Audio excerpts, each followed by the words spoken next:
રાજ્યમાં ધોરણ 10 અને 12ના વિદ્યાર્થીઓ માટે બોર્ડની પરીક્ષાનો પ્રારંભ થયો છે, ત્યારે અખિલ ભારતીય વિદ્યાર્થી પરિષદ વિરમગામ દ્વારા નગર ટીમ દ્વારા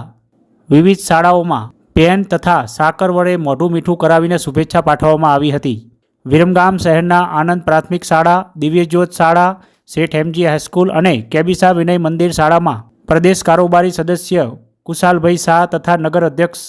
કમલેશભાઈ પટેલ, નગર ઉપાધ્યક્ષ ગોકુળભાઈ પટેલ તથા આદિત્યભાઈ રુદ્રભાઈ સાથે કાર્યકર્તાઓ દ્વારા વિવિધ પરીક્ષા કેન્દ્રો બહાર વિદ્યાર્થીઓને મોઢું મીઠું કરાવીને પેન આપીને પરીક્ષાની શુભેચ્છાઓ પાઠવવામાં આવી હતી।